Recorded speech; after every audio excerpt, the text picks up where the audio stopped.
Picture this. It's 1959. The Cold War is in full swing. 9 young hikers, full of life, venture into the Ural Mountains of Soviet Russia. They're never seen alive again. Weeks later, their tent is found, slashed open from the inside. Their bodies scattered in the snow, some partially dressed, some with horrific injuries. But the chilling part, the lack of any logical explanation. The initial theory, the one that seemed to make the most sense, was an avalanche. A wall of snow roaring down the mountain, burying the hikers in an instant. Case closed, right? Not so fast. See the terrain where the tent was found? It was simply too flat for a major avalanche. Experts agreed the angle of the slope just didn't add up. Plus, the injuries sustained by some of the hikers, let's just say they weren't your typical avalanche victims. We're talking broken ribs, fractured skulls. One hiker even missing her tongue. Doesn't sound like your average snowdrift, does it? The mystery deepened, and investigators were left scratching their heads. What could have caused such brutal injuries if not an avalanche? Now remember, this was the Cold War. Paranoia was in the air, thicker than borscht on a cold Russian night. So, naturally, people started whispering about secret military tests. And you know what? They might have been onto something. Traces of radiation were found on some of the hikers' clothing. Was this a test of some new, terrifying weapon gone wrong? Did the hikers stumble upon something they shouldn't have seen?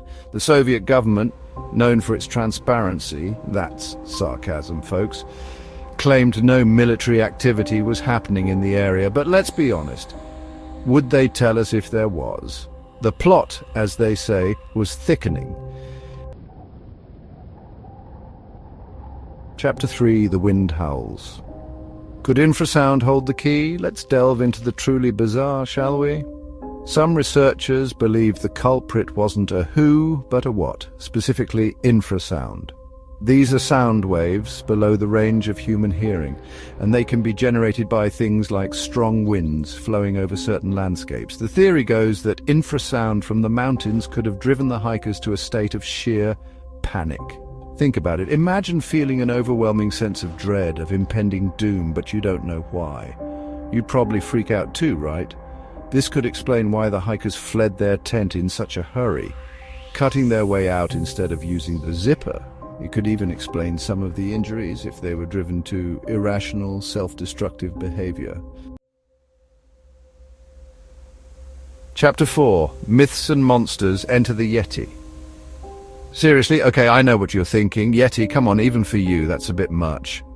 But hey, stranger things have happened, right? The Yeti, or abominable snowman, is a legendary creature said to roam the Himalayas. But some cryptozoologists, yes, that's a real thing, believe similar creatures could exist in other mountainous regions, including the Urals. They point to strange footprints found near the hikers' campsite and stories from local tribes about a large, hairy creature that roams the peaks. Is it possible that the hikers stumbled upon this creature and it reacted poorly? Look, I'm not saying I believe it, but I'm not ruling it out either. It's a mystery after all. Chapter 5. Cover-up. What secrets lie buried in the snow? And then there's the theory that sends chills down my spine, a government cover-up. Was this a botched experiment, an assassination disguised as an accident? Were the hikers silenced because they saw something they shouldn't have? The Soviet government's initial investigation was shrouded in secrecy, and many of the documents remained classified for decades, fueling the conspiracy theories, right? Even when the case was reopened in the 2000s, many questions remained unanswered. Some believe the truth is still out there, buried under layers of bureaucracy and red tape. And maybe, just maybe, they're right. The Dyatlov Pass Incident is a chilling reminder that some mysteries may never be solved. It's a story that captures the imagination, sparking endless debates and theories.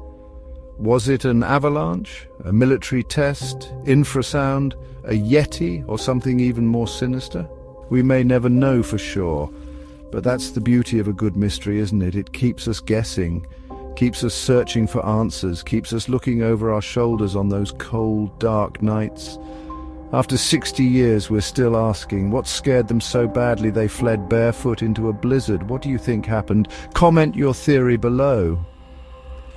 And follow for more real-life mysteries that keep us all up at night.